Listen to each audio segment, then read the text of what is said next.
palavra. E hoje nós vamos dar sequência na incrível mensagem do Sermão do Monte, proferida pelo Mestre dos Mestres, Jesus. Uma mensagem perfeita. Só que hoje, para você entender essa mensagem, amado, você vai precisar do entendimento espiritual. E só o Espírito Santo de Deus que habita em você pode te dar esse entendimento espiritual para você compreender o poder que há na palavra de Deus, para você compreender a profundidade dessa mensagem que vai ser ministrada agora para você. O sal da terra, a luz do mundo. Essa mensagem está dentro do sermão de Jesus, lá em Mateus 5, e é uma mensagem maravilhosa que vai mudar a sua vida hoje. Vai levar você a pensar exatamente no que Jesus quis dizer quando ele fez essas afirmações. Mas como eu disse, se o Espírito Santo de Deus não ministrar isso no seu coração, no seu espírito, só o intelecto nosso não é suficiente para entender o que Deus quer ministrar para você essa noite. Por isso, compartilhou, chama mais gente para cá, e aí você vai agora pedir ao Espírito Santo de Deus que te dê sabedoria e revelação no pleno conhecimento dele, da palavra dele. Que o Espírito Santo ilumine os olhos do seu coração, para que você possa compreender qual é a mensagem, qual é a palavra, qual é o ensino que Deus quer ministrar para você essa noite. Eu já te adianto, é algo maravilhoso, porque a palavra de Deus sempre é maravilhosa. Cada vez que eu medito mais na palavra, mais eu fico maravilhado com o poder de Deus, com a sabedoria de Deus, com a perfeição de Deus. A vontade de Deus é perfeita, amado. Ela é perfeita para nós, perfeita, agradável, perfeita para nós. Espírito Santo de Deus, graça agora, graça abundante, multiplicada na minha vida e na vida de todos que estão assistindo essa live nesse momento.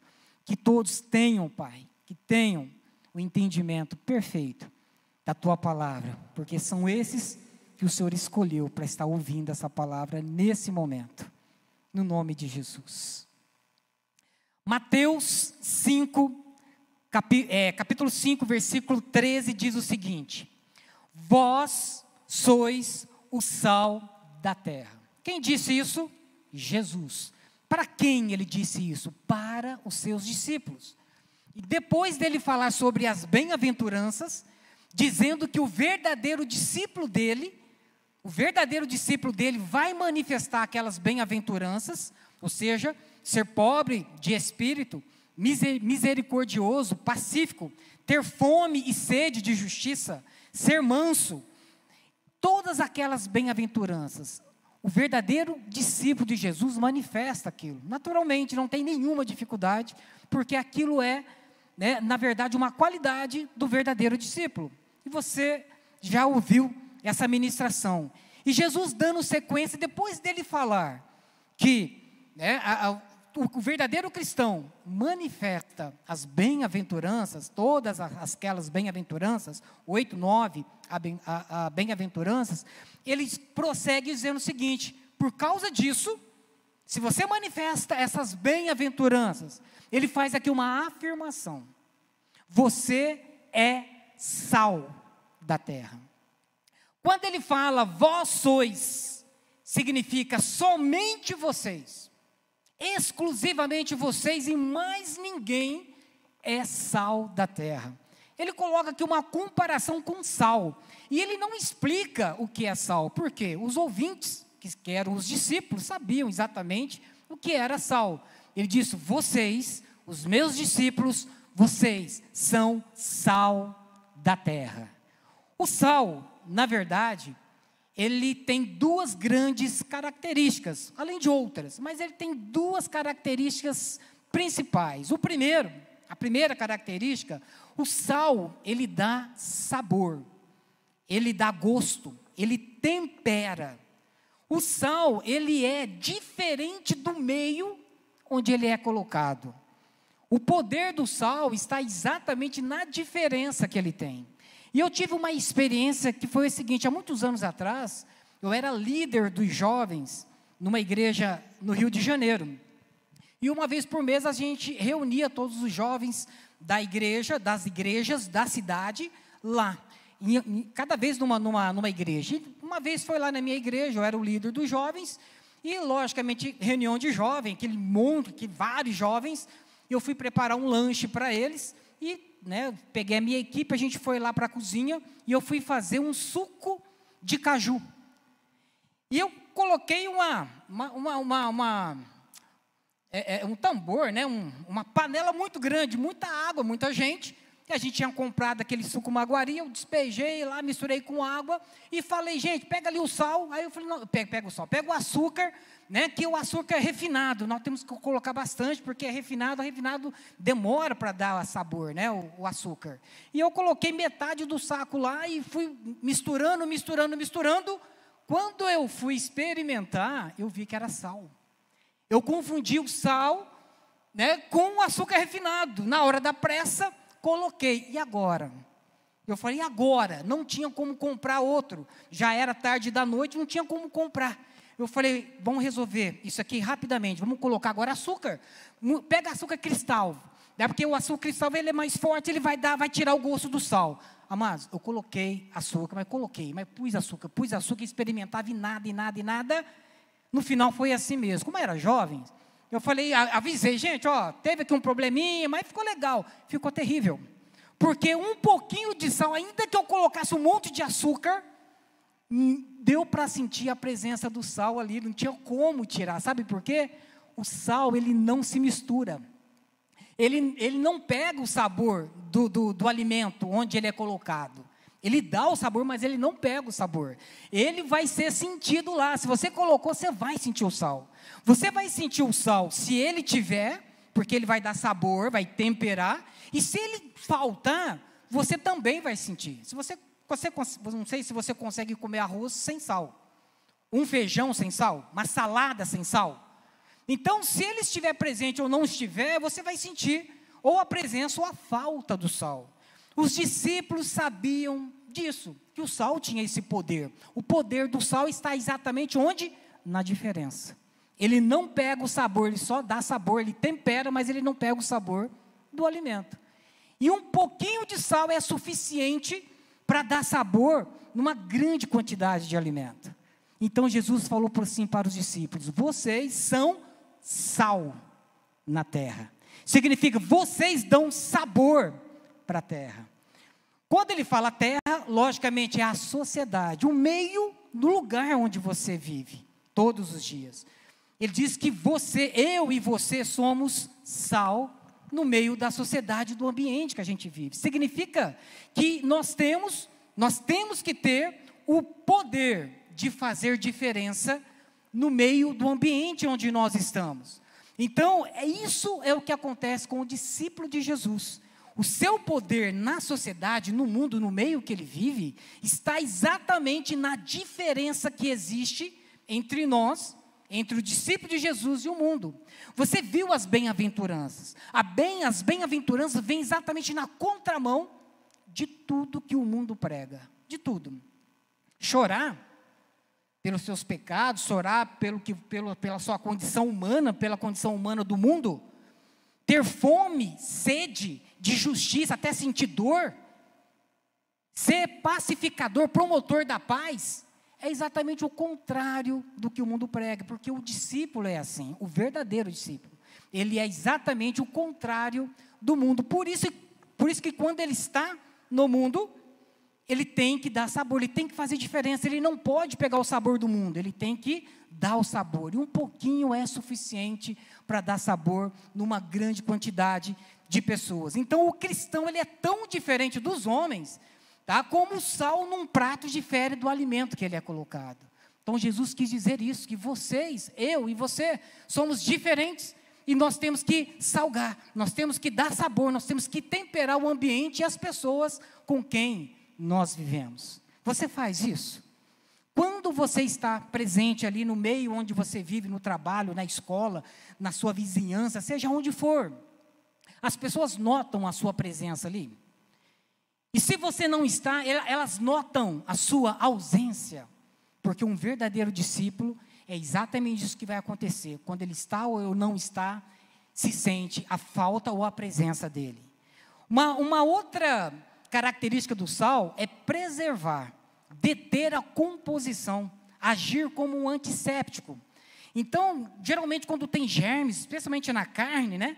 Então o sal ele tem o poder de neutralizar, tá, os germes da carne, fazendo com que a carne não apodreça. Naquela época não tinha refrigerador, não tinha geladeira, né? Não tinha um freezer. Então como é que era conservada a carne e outros alimentos para durarem mais? Colocando sal. Por isso que o bacalhau, que tem muito sal, ele sobrevive, ele fica mais tempo fora da geladeira. Porque o sal, ele tem o poder de neutralizar a corrupção, a podridão, a putrefação. O sal tem esse poder. E Jesus falou, vocês são sal da terra. Então, do mesmo modo, os discípulos são chamados a ser como um purificador moral nesse mundo que a gente vive. Onde os padrões são baixos. O que você acha hoje do padrão moral da sociedade, do meio que você vive? Das pessoas que não creem, não seguem Deus. Qual é o nível do padrão, né, o padrão moral?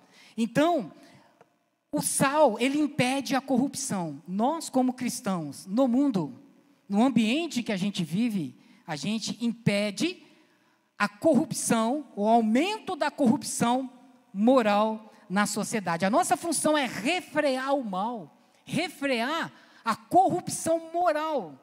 E eu pergunto, nós temos feito isso? Você tem feito isso no seu ambiente? Porque não adianta, mas eu não sou político, eu não sou, você só tem que ser discípulo de Jesus onde você está. Você tem que ser sal, você tem que salgar, você tem que fazer diferença, ainda que você não seja visto, mas você vai ser, a sua presença ou a sua ausência vai ser sentida, tá? Sentida. Então, o sal na terra, Jesus diz, vós sois o sal da terra, não é do saleiro, é da terra. O sal é para salgar a terra, o alimento, não para ficar dentro do saleiro ou dentro de igreja. Você só quer ser sal dentro da igreja? Não é isso que Jesus diz. O verdadeiro discípulo, ele influencia o meio onde ele está.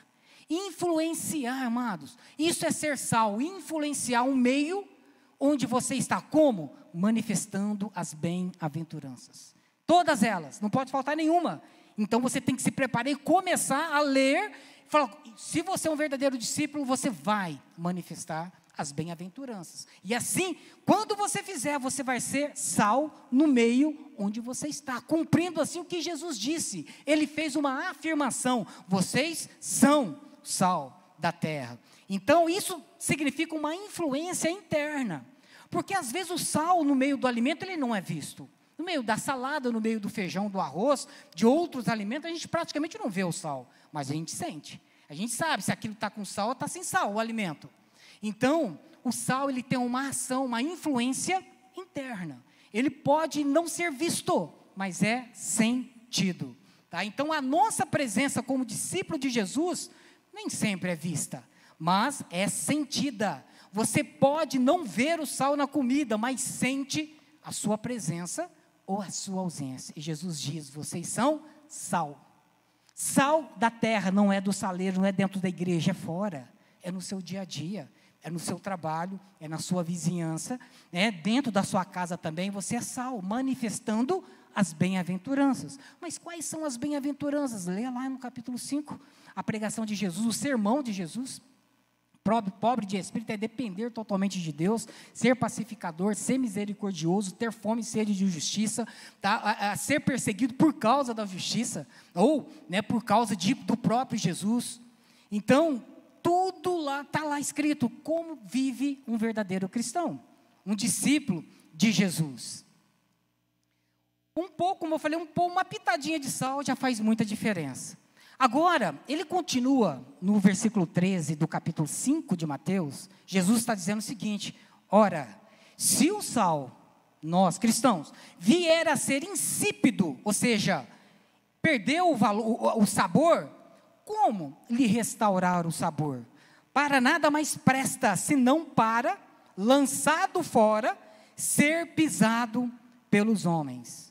Se o sal vier a ser insípido, perder o poder dele de preservar, de dar sabor, se perder isso, ele não tem utilidade. Para nada mais serve, a não ser lançado fora, ser pisado por homens, pelos homens. Na época que Jesus estava dizendo aqui, o sal ele era retirado do Mar Morto. O Mar Morto tem 30% de sal. Então o sal era retirado de lá. Mas o sal poderia ser impuro? Hoje não, mas na época podia. Como? Através de mistura. Se o sal, na sua essência, fosse misturado com outras substâncias na sua essência, ele perderia então o poder de salgar, o poder de dar sabor, o poder de preservar, evitar a putrefação. E o que Jesus quis dizer então? O sal pode perder o seu sabor. Você como cristão, você pode perder também o poder, se você parar de ser diferente e tentar ser igual ao mundo. Muitos cristãos estão procurando reconhecimento. Reconhecimento. Trabalham para ser reconhecido pelas pessoas. Querem ser aceitas pelas pessoas que não têm Jesus. Colocam pessoas que não têm Jesus, que não têm o Espírito Santo, como modelo. A Bíblia diz que a gente tem que imitar pessoas, né, que pela fé e paciência herdaram promessas. Ser imitador de Jesus, do próprio Deus. E não de pessoas que não têm Jesus. Então, o cristão, se ele começar a se misturar, a aceitar, a falar, isso não tem nada a ver, não, isso faz sentido o que o mundo faz, você começou a perder o seu poder de diferença, perder o poder de dar sabor, de temperar, o poder de conter a corrupção, a putrefação do mundo. E isso é você que decide como vai ser. Então, se você perder isso, o sal, quando ele perde as propriedades, quando ele deixa de ser puro, tá? Então, o que acontece? Ele tem aparência de sal, mas não o poder do sal. Ele perde todo o seu poder, ele se transforma em outra substância que não é sal. Não é sal. Então, como é que nós, como cristãos, como os discípulos de Jesus, podemos perder o sabor e nós podemos nos tornar insípidos, sem utilidade nenhuma, quando nós nos misturamos? Foi ministrado aqui sobre o fermento dos fariseus, sobre a apostasia, a amizade com o mundo, as impurezas do mundo, você fazer concessões. Se você torna igual ao mundo que você deveria salgar, deveria ser totalmente diferente, na contramão, exatamente para influenciar, você não tem utilidade. Na época, o sal que não tinha utilidade, ele era utilizado, lá também nevava, né, na época, então acumulava muito gelo e eles espalhavam o sal, quando derretia o gelo, para as pessoas não escorregarem naqueles pisos, nos átrios lá. E aí o sal era pisado pelos homens, não tinha a utilidade ou o poder natural dele, que é de dar sabor, que é de preservar o alimento. Então era lançado fora no chão mesmo. Então, como que você perde o sabor? Olha só o que está escrito aqui em Tiago 4,4. Não sabeis vós que a amizade do mundo é inimizade contra Deus? Portanto, qualquer que quiser ser amigo do mundo, ou seja, da sociedade, das pessoas que não têm Deus, constitui-se inimigo de Deus. Constitui-se inimigo de Deus. Você já viu o peso dessa palavra? Inimigo de Deus. Como? Pelo fato de você querer ser amigo do mundo, viver como o mundo vive, aceitar o que o mundo faz. É normal. Como é que está o mundo hoje? Ideologia de gênero? É normal aborto? Não, isso é normal. O que a sociedade pensa hoje? O que a Bíblia diz? E como você se posicionar? Você concorda com tudo? Ou você é sal? As pessoas vão sentir a sua presença, ainda que não vejam, eles vão sentir a sua presença. Os discípulos de Jesus, então, deveriam ser característicos, ou seja, facilmente identificável. As pessoas conseguem identificar você como filho de Deus, como cristão, independente de você falar? Você é facilmente identificável no ambiente que você vive? Ou você vive como agente secreto? Viver a realidade daquilo que professam. Tem cristãos que vivem só de falar, mas na prática não vivem, não praticam aquilo que professam, só falam na teoria. E você precisa manifestar na sua vida diária, manifestar as bem-aventuranças. É manifestar. Manifestar significa fazer, agir daquela forma. O verdadeiro cristão, ele manifesta as bem-aventuranças. Isso faz toda a diferença, porque toda a bem-aventurança é exatamente na contramão do que o mundo crê e prega e faz e executa. Então, é importante você entender isso, tá? Se você é um sal que perdeu o sabor, a sua propriedade, o seu poder, você simplesmente é um sal que está ali, as pessoas vêm, mas não tem nenhuma utilidade. Como vai ser então? Como é que você vive? O momento agora é de fazer uma autoanálise. Você é sal? Ou você é tipo um cascalho feito para ser pisado, porque não tem nenhuma utilidade dentro do reino de Deus, em influenciar. Nós estamos falando aqui em influenciar. Você influencia ou você é influenciado? Ou você que nem camaleão, muda de cor dependendo do ambiente? Como que é? Seja sincero com você mesmo. Essa mensagem aqui, o Espírito Santo de Deus está falando para você, te alertando que você precisa ser um verdadeiro discípulo. E para isso você precisa manifestar as bem-aventuranças que foram ministradas aqui. Se você perdeu, você procura o vídeo que tem aí no canal da Ceifa e assista, para entender quem você é. Jesus é que disse, vós sois, vocês são, somente vocês, mais ninguém, exclusivamente vocês são sal. Dar sabor e preservar, refrear a corrupção no mundo. Depois ele segue dizendo o seguinte, a partir do versículo 14, ele fala mais, vós sois a luz do mundo, sal, agora luz do mundo. Mas como assim? Vós sois a mesma coisa, vocês são, somente vocês, exclusivamente vocês e mais ninguém, vocês é que são a luz do mundo. Aí você vai me perguntar, mas Jesus não falou que ele que era a luz do mundo? Realmente tem lá está lá em João 8,12. Jesus falou que ele era a luz do mundo. Mas como que agora ele diz que os discípulos é que são a luz do mundo? A verdade é a seguinte, Jesus é a fonte de luz. Tá? E nós apenas somos o reflexo da luz de Cristo. É que nem a lua. A lua é um satélite. Ela não tem luz própria. Mas quando você olha para a luz, você vê ela brilhar. Por quê? Porque ela reflete a luz do sol. O sol, sim, tem luz própria. O sol, na verdade, ele é a fonte primária da luz. É o corpo luminoso. A lua é a fonte secundária. É o corpo iluminado. Jesus é o sol da justiça. Nós refletimos a luz de Cristo. Você só consegue ser luz do mundo se você refletir a luz de Cristo. Sem isso você jamais vai conseguir ser a luz do mundo. Então, Jesus é a fonte de luz e nós, os discípulos, somos o seu reflexo. Como a lua, que não tem luz própria, reflete o sol, tá certo?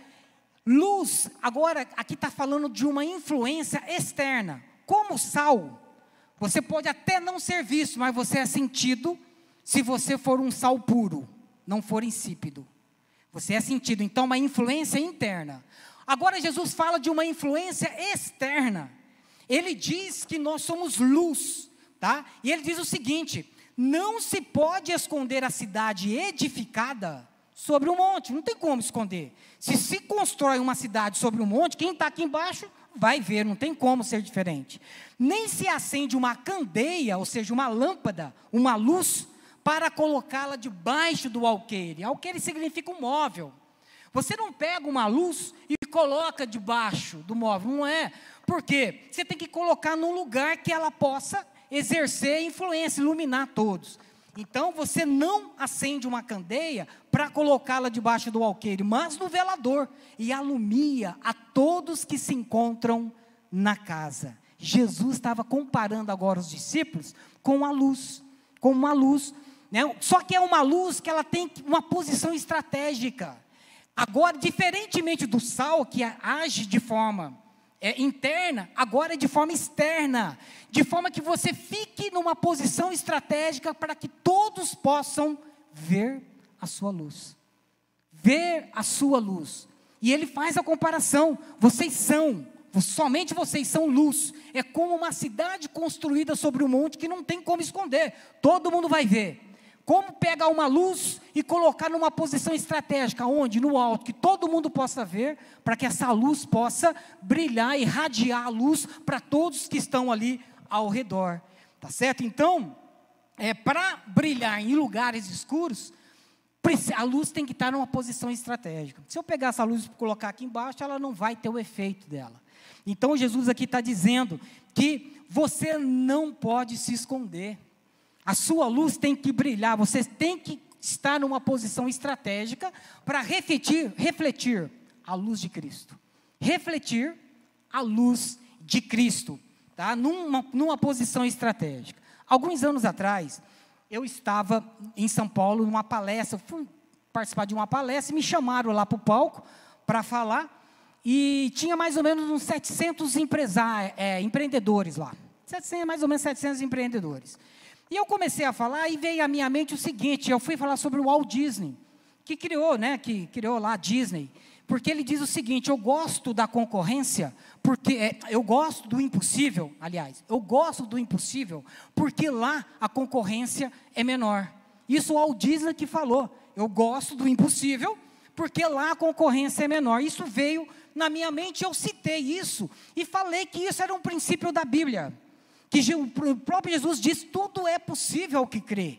Aí eu falei sobre Salomão: cuidado com o que você pensa, porque a sua vida é dirigida pelos seus pensamentos. Eu fui discorrendo em cima daquela palavra do Walt Disney, falando para empreendedores, só focado na Bíblia. Quando eu acabei, depois no intervalo, foi impressionante a quantidade de pessoas me procurando e falando assim, escondido, parecendo que está passando droga para mim. Você é evangélico? Você é cristão? Aí eu falo: sim, eu sou evangélico, sim. De que igreja você é? Amados, mas um monte de gente, eu saía de um e o outro: você é cristão? Eu acho que 80% daquele público era cristão. Uns 80%. E estavam todos escondidos, falando baixinho, parecendo um agente secreto, 007 em missão. Sabe, que não pode aparecer, ninguém pode saber a sua identidade. Exatamente ao contrário do que Jesus disse para nós fazermos. Não é para se esconder, é para ficar numa posição estratégica, para que todos possam ver a sua luz, porque quando chega a luz, as trevas têm que sair. Não há forma de coexistir trevas com luz. Se tiver trevas e a luz chegar, quem é que fica, quem é que sai? As trevas saem. A luz sempre fica, porque a luz traz a evidência, traz a clareza no que está acontecendo. A luz traz a verdade para fora. A luz, ele tem esse poder de trazer a realidade, a verdade do que está acontecendo, colocar tudo às claras. E a luz também serve para dar direção. Se você entrar num quarto, imagina você entrando num quarto, todo escuro, luz apagada, e você tem que procurar. Se você já conhece o quarto, ok. Se você não conhece, você vai ficar trombando, porque sem luz não há direção. Você fica perdido, você não tem clareza do que é isso aqui. Você pode apalpar, mas você não tem clareza. Agora, quando a luz é acesa, a escuridão some, foge. Onde há luz, as trevas somem. E aquilo que está acontecendo vem à luz. Jesus diz, vocês, eu e você, somos luz no mundo. Para quê? Para revelar as verdades, trazer à luz aquilo que está escondido e dar direção. Nós somos a solução para o mundo. Nós somos a solução. Então, quando a luz chega, as trevas dissipam. Me fala uma coisa. O que acontece se tiver uma rodinha de pessoas que você conhece, que eles te conhecem também, e naquela rodinha só está contando piadinha suja, né, falando mal dos outros. Quando você chega lá, o que acontece? Ali está com trevas. Quando você chega lá, as pessoas param de falar porque você chegou? Ou elas continuam porque você chegou e não fez diferença nenhuma? Para elas, você é igual. Você já pensou? Parou para pensar nisso? O que acontece? Você é a luz no meio das trevas? Quando você chega, quando tem coisa errada, as pessoas percebem que você é a luz, que você chegou e as coisas, elas param de fazer o que está errado? Sim ou não? As trevas não podem coexistir com a luz. Como? Como eu faço isso? Para que vejam as vossas boas obras e glorifiquem vosso Pai que está nos céus. A forma de você brilhar é através das boas obras. As pessoas veem o que você faz e não o que você fala. Porque falar, como dizem, né? Até papagaio fala. Eu quero ver viver, fazer, manifestar as bem-aventuranças.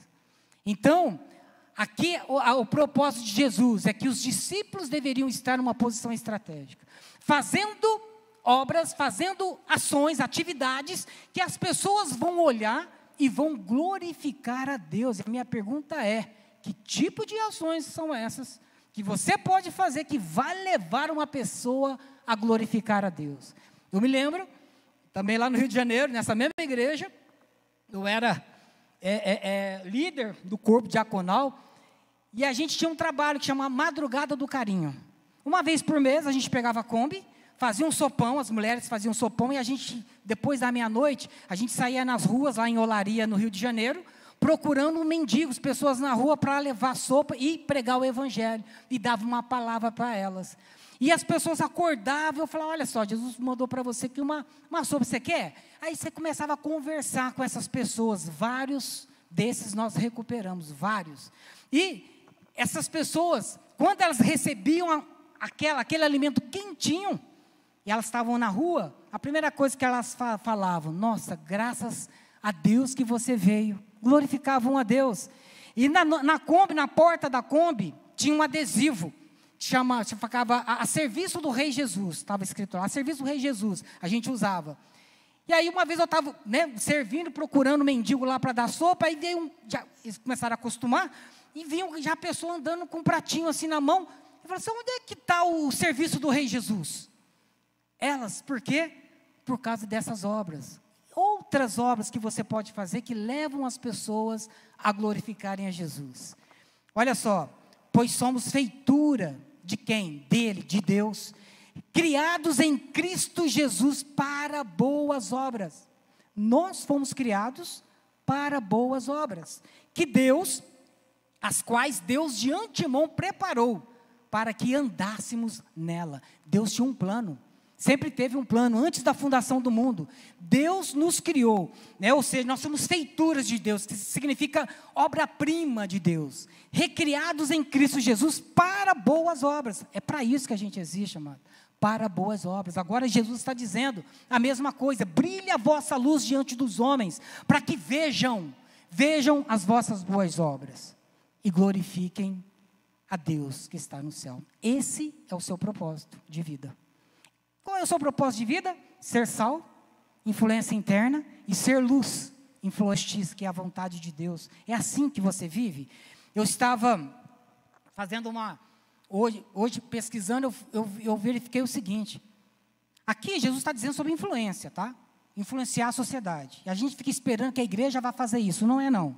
É influenciar no lugar onde você está. Se todo mundo fizer isso, influenciar como sal, influência interna, e como luz, influência externa, Que mudança a gente pode gerar na vida das pessoas com quem nós convivemos? No trabalho, na escola, em casa, na vizinhança, seja onde for. É individual. E eu estava pesquisando o seguinte, o Datafolha, em janeiro desse ano, diz que nós evangélicos somos 31% da população brasileira. Pesquisa do Datafolha. O Brasil tem 209 milhões de habitantes. Evangélicos, 31%. Católicos, 50%. Ateus, 10%. 31% significa mais ou menos 65 milhões de pessoas que professam, né, dizendo que são evangélicas, que são discípulos de Jesus. 65 milhões. 65 milhões é muita gente. Se são verdadeiros discípulos que manifestam as boas obras, que são sal, que são luz, como é que estaria esse mundo se nós estivéssemos influenciando de verdade? Será que nós estamos influenciando de verdade? Como é que está? Como é que você acha que está o índice de divórcio no país? Como que está? As reportagens que eu vi é que cresce a cada dia o nível de divórcio. O que a Bíblia fala sobre isso? O que nós influenciamos para mudar essa realidade? Como é que está o índice de suicídios? Pessoas que dizem que não tem mais sentido para viver, não tem mais motivo para viver. Onde é que nós estamos influenciando, amado? Porque se nós temos a solução, por que essas pessoas estão se matando? Nós não estamos influenciando, não estamos sendo sal e luz. As pessoas estão se matando, pessoas novas, sem sentido para a vida. Porque nós estamos sendo sal dentro do saleiro e não no mundo. Estamos pegando a nossa luz e colocando debaixo de um terço da população brasileira. Se cada um influenciasse 4, todo o país seria salvo, seria discípulo de Jesus. Pensa. Alguma coisa está errada. E Deus te trouxe aqui hoje para te alertar sobre isso. Vocês são sal da terra e não do saleiro. Vocês são luz no mundo. Não é para esconder, é para se apresentar e influenciar e mudar. Paulo, ele teve 3 viagens, ele fez 3 viagens missionárias durante 12 anos. Desses 12 anos, 3 anos, ele passou em Éfeso, a cidade de Éfeso, que era uma capital romana da Ásia Menor. Tá? Paulo passou por lá, depois passou Timóteo, também quem era de lá era o apóstolo João, também a mãe de Jesus, uma igreja forte lá, uma cidade que tinha uma deusa chamada Diana, porque as pessoas estavam se convertendo e parando de comprar os artigos religiosos. Paulo teve que sair corrido de lá, foi para Mileto. Teve que sair corrido de lá, porque em 3 anos, uma pessoa influenciou a economia de uma das maiores capitais, das principais cidades naquele momento. Uma pessoa, em 3 anos. Nós somos 65 milhões de pessoas hoje no Brasil. Se o Brasil está mal ocupado, então somos nós que não estamos sendo sal e nem luz. Se o sal se tornar insípido, só serve para ser jogado fora e pisado. Se você como luz ficar escondido, as trevas continuam lá. Vamos brilhar ou não, amados? O que nós vamos fazer? É impossível sermos crentes e não brilharmos. Impossível não influenciarmos o mundo, um meio. O mundo, quando eu falo, é um meio onde você está, não fica esperando que os outros façam, não, é você mesmo. É impossível não darmos fruto. É impossível não sermos vistos e não sermos facilmente identificáveis. Independente de falar, não precisa nem falar. Pelas ações, vão perceber quem você é, um discípulo de Jesus. Os discípulos não devem esconder-se, mas viver e trabalhar em lugares onde a sua influência seja sentida. E a luz neles seja mais plenamente manifesta a outros, de tal forma que faz com que esses glorifiquem a Deus. Esse é o nosso propósito de vida, para isso que Deus nos criou. Porque se fosse só para se converter, né, e aceitar Jesus, está tudo bem, então converte e vai para o céu. Converte e morre e vai para o céu, não tem nada para fazer aqui. Mas não foi esse o propósito, o plano eterno de Deus. É trazer você como discípulo para você influenciar outros. Esse mundo depende de nós. Nós somos a solução. Nós somos a resposta que o mundo precisa. Nós, eu e você. O que você vai fazer a partir de hoje sabendo disso? O quê? O que o Espírito Santo ministrou no seu coração hoje? Como você está sendo? Você é sal? Mas um sal puro ou um sal insípido? Sem sabor, sem utilidade. Você é luz, mas está numa posição estratégica ou está escondida? Você é um 007, um agente secreto da palavra de Deus? Ou você está num ponto estratégico que as pessoas veem, porque você reprova as obras das trevas? Nós temos que manifestar as bem-aventuranças. Peça ao Espírito Santo de Deus agora, para que Ele ministre essa palavra no seu espírito, para que haja uma mudança hoje. A mudança tem que ser agora, não é depois. Não seja apenas um assistente. Se você não for praticante da palavra de Deus, você é como uma pessoa que olha no espelho, se vê e depois esquece como era. O verdadeiro discípulo manifesta as bem-aventuranças. Pai, obrigado pela tua palavra. Que ela faça diferença agora na vida de todos que ouviram. E aqueles que ainda vão ouvir essa pregação, nessa gravação que fica. Eu te dou graças, Pai. Em nome de Jesus. Obrigado.